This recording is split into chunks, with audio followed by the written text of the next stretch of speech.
বহুদিন পর আবার আজকে এই রাজস্থানি 5 মিল ডালটা আবার বানাচ্ছি। এটা খেতে এত ভালো হয়। আর আজকে নিরামিষ দিন অনেকেরই, আমাদের যদিও নয়, তবুও নিরামিষ দিনে এটা বানাতে পারেন। এটা পেঁয়াজ রসুন দিয়েও বানানো যায়, কিন্তু এর ফোড়নটা দেখে নিন। ফোড়নটা অদ্ভুত একটা ফোড়ন, আর এই ফোড়নটার জন্যই এটার টেস্টটা দারুণ হয়। তো এটা সম্পূর্ণটাই ঘিয়ে হবে ফোড়নটা। তো আমি বেশ খানিকটা ঘি দিয়ে দিলাম। রাজস্থানি রান্না তো, এতে ঘি আর লঙ্কার পরিমাণটা বেশি থাকে।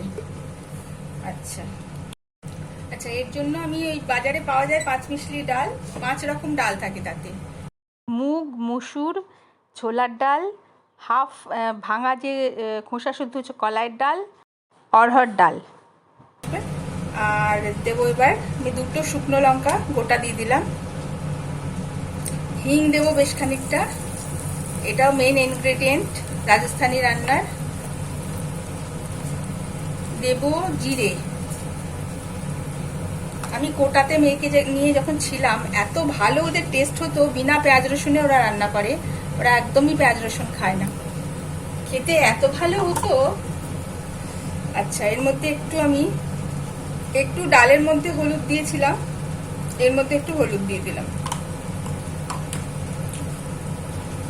কারি পাতা আমার কাছে যেগুলো কেনা ছিল সেগুলো শুকিয়ে গেছে, আমার গাছে সবে বেরিয়েছে, সেই আমি এই ডাল শুদ্ধ দিয়ে দিলাম। কারি পাতাটা দিতেই হবে, যা যা বলছি সবকটা দিতে হবে। কারি পাতা দেওয়া হয়ে গেলে এবার দেবো একটু আদা, থেতো করে রেখেছি একটু আদা।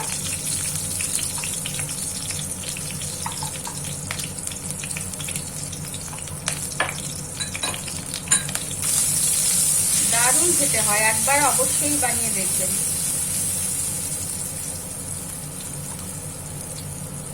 আর মৌরিটা আমার শেষ হয়ে এসছে, একটুখানি মৌরি দিলাম।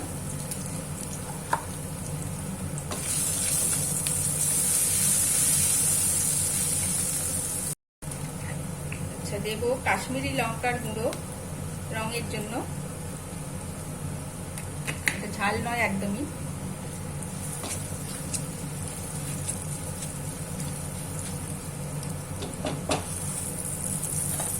দেবো টমেটো,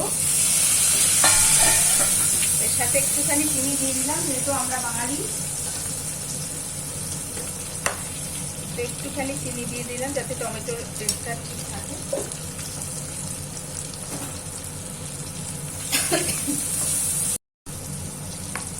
এবার দেব ধনের গুঁড়ো, ধনে, হিং, লঙ্কার গুঁড়ো, এগুলো যায় সবসময় একসাথে। টমেটোটা একটু নাড়াচাড়া করে নিয়ে একটু নরম হয়ে গেলে তবে। আচ্ছা, এবার দেবো সেই স্পেশাল মশলাটা। এটা হচ্ছে বড় এলাচ, লবঙ্গ আর গোলমরিচ, এই 3টে মশলা একসাথে কুটে নিয়েছি আমি, হামাল দিস্তায় কুটে নিয়েছি। এটা হচ্ছে মেন মশলা।